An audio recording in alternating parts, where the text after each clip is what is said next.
Grandpa buried fish heads under every bush. I tried it and finally understood why his tomatoes were giants. This sounds like the kind of old-timer gardening nonsense that modern agriculture has trained us to dismiss. But what my grandfather did with fish heads in his garden produced results so spectacular that neighbors would drive from 3 counties away just to stare at his tomato plants in disbelief. We're talking about taking fish heads, bones, and guts, the stuff most people throw away or grind up in garbage disposals, and burying them deep under vegetable plants. The transformation that follows defies everything you think you know about plant nutrition and soil science. But here's what the fertilizer industry doesn't want you to discover. This ancient technique, practiced by indigenous peoples for over 1,000 years, produces more vigorous root systems, larger fruits, and healthier plants than any synthetic fertilizer ever manufactured. What you're about to learn isn't just a quirky family tradition. It's a biochemical masterclass in how nature intended plants to be fed. And once you understand the science behind those rotting fish heads, you'll never look at commercial fertilizers the same way again. My grandfather, Samuel, lived through the Great Depression on a small farm in rural Virginia, where wasting anything edible was a sin and finding free fertilizer was a matter of survival. Every Friday, he would drive his pickup truck to the local fish market in town and collect all the scraps they couldn't sell. Heads, bones, guts, scales, the works. The fishmonger was happy to give away what would otherwise cost him money to dispose of. Grandpa would load up bushel baskets with this stinking treasure and haul it back to the farm, where it would disappear into holes around his vegetable garden. At the time, I thought it was gross and pointless. The smell alone was enough to make you gag, and the idea of burying dead fish seemed like some kind of primitive superstition. But Grandpa's garden was legendary in our county. His tomato plants grew over 8 feet tall without staking, producing fruits the size of softballs that weighed nearly 2 pounds each. His pepper plants looked like small trees, loaded with more peppers than entire commercial farms could produce per plant. Even his roses grew to impossible sizes, blooming from spring until hard frost, with flowers bigger than dinner plates. When I asked him why he buried fish under his plants, he would just smile and say, quote, _0_. It sounded like folksy wisdom that didn't mean anything scientific. Only decades later, when I started studying soil biology and plant nutrition, did I realize that my grandfather understood something about the nitrogen-phosphorus cycle that most agricultural scientists never learn. The secret lies in how fish decompose in soil versus how synthetic fertilizers dump nutrients into the root zone. When you bury a fish head 12 inches underground, you're creating a slow-release nutrient depot that feeds plants for an entire growing season. As soil bacteria break down the fish proteins, they release amino acids and organic nitrogen compounds that plants can absorb immediately. Unlike synthetic nitrogen, which often burns young roots or leaches away after heavy rains, fish-derived nitrogen stays available in the root zone for months. But nitrogen is just the beginning. Fish bones are loaded with phosphorus, the element that drives root development and flower formation. Most soils are naturally deficient in phosphorus, which is why commercial fertilizers emphasize it so heavily. But synthetic phosphorus is often chemically locked up in forms that plant roots can't access. The phosphorus in fish bones becomes available gradually as the bones dissolve, providing a steady supply exactly when plants need it most, during root establishment and fruit development. The calcium in fish bones adds another dimension that synthetic fertilizers miss entirely. Calcium isn't just a plant nutrient. It's a soil conditioner that improves structure and helps other nutrients move through the root zone more efficiently. Fish bones release calcium slowly over multiple growing seasons, building soil health while feeding plants. No synthetic fertilizer provides this long-term soil building effect. But perhaps most importantly, decomposing fish creates the kind of biological activity in soil that modern agriculture has almost destroyed. The proteins, fats, and complex organic compounds in fish feed beneficial bacteria and fungi that form symbiotic relationships with plant roots. These microorganisms don't just help break down nutrients, they actively transport them to plants and protect roots from diseases and stress. This biological network is what made my grandfather's garden so extraordinarily productive. He wasn't just feeding plants, he was feeding an entire underground ecosystem that made nutrients more available, soil more fertile, and plants more resilient. The fish heads were just the beginning of a complex biological process that continued for months after burial. The historical precedent for this technique goes back centuries before my grandfather was born. The Squanto tribe in Massachusetts taught Plymouth colonists to bury fish with corn seeds, a practice that kept those early settlements from starving. This wasn't primitive ignorance. It was sophisticated agricultural knowledge developed over generations of careful observation. Indigenous farmers across North America used fish fertilization because it worked better than anything else available.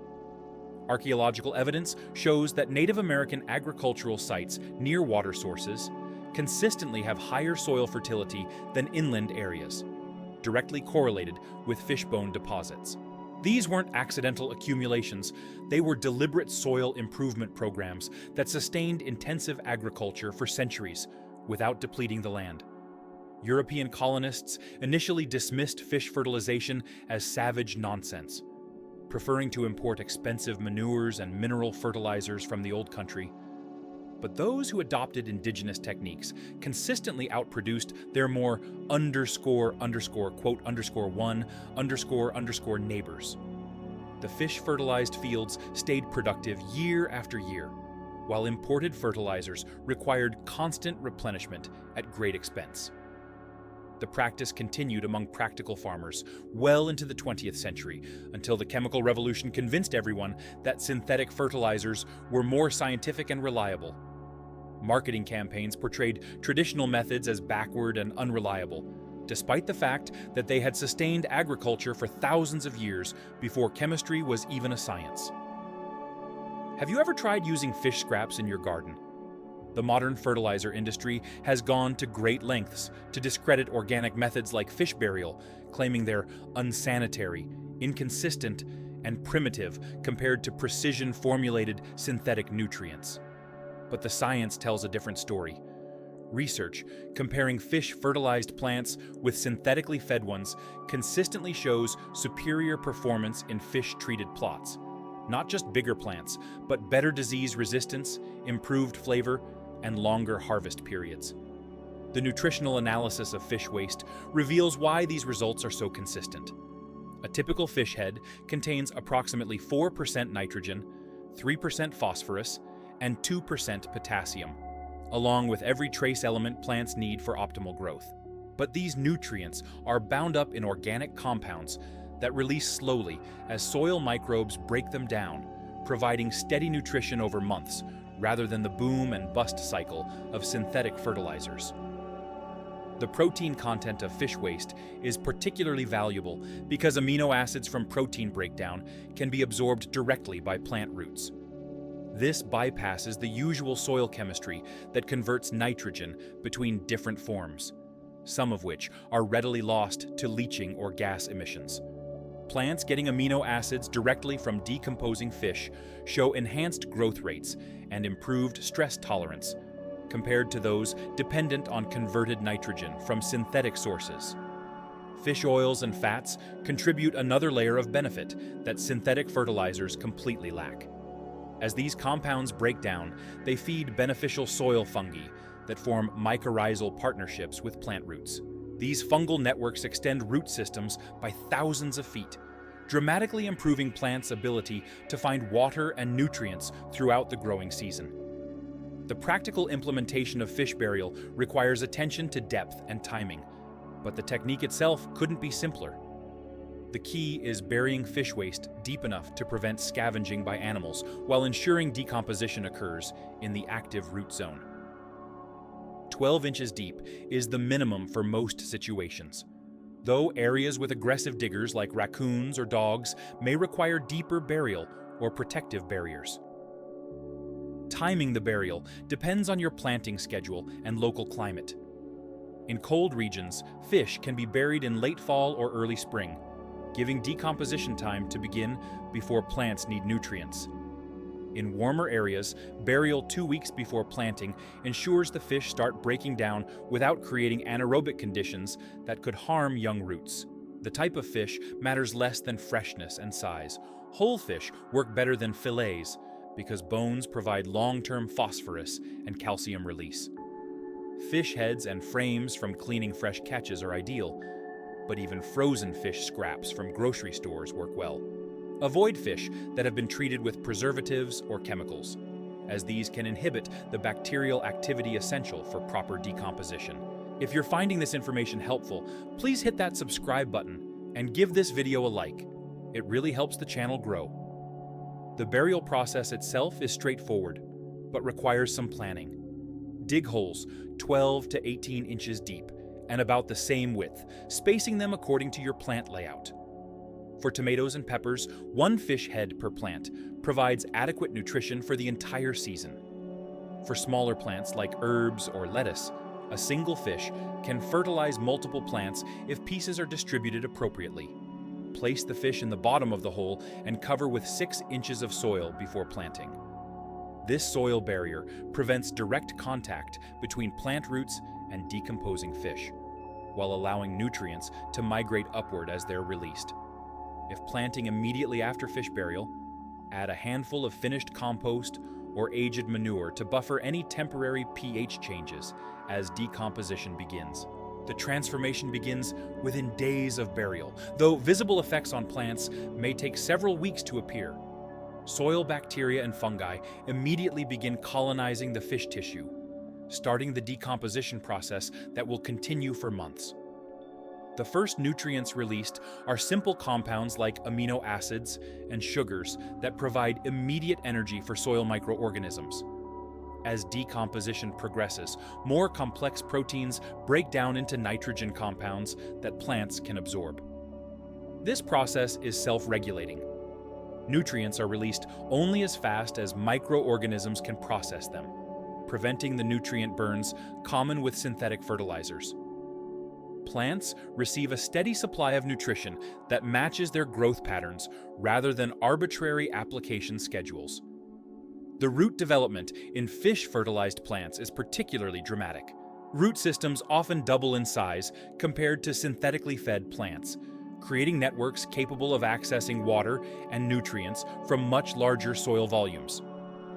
These extensive root systems make plants more drought-tolerant and less dependent on supplemental fertilization throughout the growing season. Above-ground growth follows the same pattern of enhanced development. Stems grow thicker and stronger, supporting larger fruit loads without staking or support structures. Leaves develop deeper green coloration and show improved disease resistance. Flowering and fruit set occur earlier and continue longer than in conventionally fertilized plants. The most striking difference appears in fruit quality and size. Tomatoes from fish-fertilized plants regularly exceed 2 pounds each, with intense flavor that makes store-bought tomatoes taste like cardboard by comparison. Peppers grow to impossible sizes while maintaining their characteristic heat and flavor profiles. Even flowers show dramatic improvement, with larger blooms and extended flowering periods. These results aren't accidental or mysterious. They're the predictable outcome of providing plants with the complete nutrition profile they evolved to use. Fish provide not just the major nutrients that synthetic fertilizers emphasize, but the full spectrum of trace elements and organic compounds that plants need for optimal function. The soil-building effects of fish burial extend far beyond a single growing season. Each buried fish continues releasing nutrients for 2 to 3 years, while the biological activity it stimulates improves soil structure permanently. Gardens that use fish fertilization consistently become more productive over time, requiring fewer inputs while producing better results. This cumulative improvement contrasts sharply with synthetic fertilizer programs, which often lead to soil degradation and increasing dependence on chemical inputs. Synthetic nitrogen kills beneficial soil organisms, synthetic phosphorus accumulates in forms plants can't use, and synthetic potassium displaces other essential nutrients from root zone chemistry. The environmental benefits of fish fertilization extend beyond individual gardens. Using fish waste that would otherwise require energy-intensive disposal reduces environmental impact while eliminating the pollution associated with synthetic fertilizer production. The improved soil biology supports beneficial insects and soil organisms that contribute to overall ecosystem health.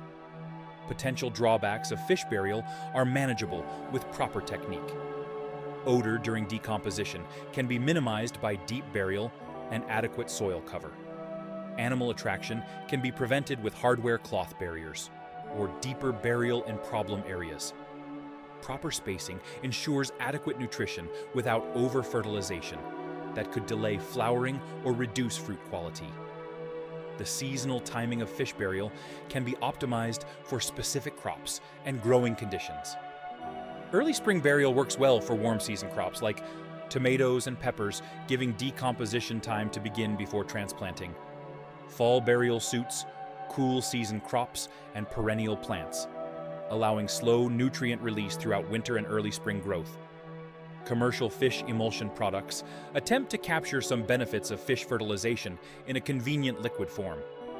While these products do provide fish-derived nutrients, they lack the slow release characteristics and soil-building benefits of whole fish burial. The processing required to create shelf-stable liquid fertilizers destroys many of the complex organic compounds that make whole fish so effective. The cost comparison between fish burial and commercial fertilizers strongly favors the traditional method. A single fish head that costs nothing or very little provides the same nutrient value as $20 to $30 worth of synthetic fertilizers, while delivering superior results and long-term soil improvement. For families growing significant amounts of their own food, this cost savings can be substantial. Regional variations in fish availability affect the practicality of this technique, but creative sourcing often overcomes apparent limitations. Coastal areas obviously have easy access to fish waste, but inland gardeners can often obtain fish scraps from restaurants, markets, or processing facilities. Even areas without commercial fishing often have recreational fishing that generates usable waste. The cultural shift away from fish fertilization reflects broader changes in how modern society approaches food production and waste management. We've become disconnected from the biological processes that sustain agriculture, preferring sanitized products from stores to direct engagement with natural systems. Fish burial reconnects us with these fundamental processes while producing superior results. Teaching children about fish fertilization provides valuable lessons about nutrient cycles, decomposition, and the biological basis of agriculture. Kids are often fascinated by the transformation of a smelly fish head into beautiful flowers or delicious vegetables. This hands-on learning creates understanding that no textbook can match. The technique scales well from container gardens to commercial operations, though larger applications require more systematic planning. Small urban gardens can use single fish heads strategically placed under high-value plants. Rural properties with more space can implement fish burial on a larger scale, creating zones of enhanced fertility throughout the landscape. Integration with other organic gardening practices amplifies the benefits of fish fertilization. Composting, cover cropping, and beneficial insect habitat all work synergistically with fish burial to create highly productive, sustainable growing systems. The biological activity stimulated by decomposing fish supports all these other practices. Modern research into soil biology and plant nutrition increasingly validates traditional practices like fish burial. Scientific understanding of mycorrhizal networks, soil microbiology, and plant microbe interactions provides the theoretical framework for explaining why these old techniques work so well. The wisdom of indigenous farmers and traditional gardeners is being rediscovered through sophisticated scientific analysis. The persistence of fish fertilization among experienced gardeners, despite decades of promotion for synthetic alternatives, speaks to the technique's effectiveness. Gardeners who have tried both methods consistently return to fish burial because results speak louder than marketing claims. This practical knowledge base continues to grow as more people rediscover traditional techniques. Quality control in fish burial comes from observation and experience rather than laboratory analysis and standardized formulations. Successful practitioners learn to judge fish, freshness, burial depth, and spacing by watching plant responses and adjusting techniques accordingly. This empirical approach builds gardening skills that synthetic fertilizer programs don't develop. The relationship between fish fertility and plant health extends beyond simple nutrition to include disease resistance and stress tolerance. Plants with access to complete nutrition from fish burial show improved ability to withstand drought, temperature extremes, and pest pressure. This resilience reduces the need for additional inputs like irrigation, fungicides, or pesticides. Long-term soil monitoring in fish-fertilized gardens shows consistent improvement in organic matter content, biological activity, and nutrient holding capacity. Soils that receive regular fish burial develop the deep, dark color and crumbly texture associated with the most fertile agricultural regions. This soil building occurs gradually but persistently, creating growing conditions that support increasingly productive gardens. The technique's effectiveness in different soil types varies somewhat, but benefits appear in all conditions tested. Clay soils benefit from the biological activity that improves drainage and structure. Sandy soils gain organic matter and improved nutrient retention. Even poor soils show dramatic improvement within a single growing season of fish treatment. Container gardening applications of fish burial require modified techniques, but produce similar results. Small pieces of fish can be buried in large pots or raised beds, providing the same slow-release nutrition and biological benefits as traditional garden burial. The controlled environment of containers allows precise observation of fish fertilization effects. The seasonal rhythm of fish burial connects gardeners to natural cycles and traditional agricultural calendars. Spring burial preparation, summer plant monitoring, fall harvest assessment, and winter planning create an annual cycle that builds expertise and deepens understanding of garden ecology. This cyclical awareness contrasts with the linear, product-based approach of synthetic fertilization. Water management interacts importantly with fish burial, as adequate moisture drives the decomposition process that releases nutrients. Gardens with consistent irrigation or rainfall see faster nutrient release and more dramatic plant responses. Drought conditions slow decomposition, but don't stop it, creating natural regulation that prevents over-fertilization. The social aspects of fish fertilization often surprise new practitioners.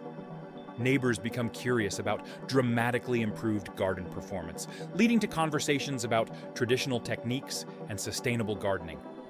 These discussions often spread the practice throughout communities as people share results and techniques.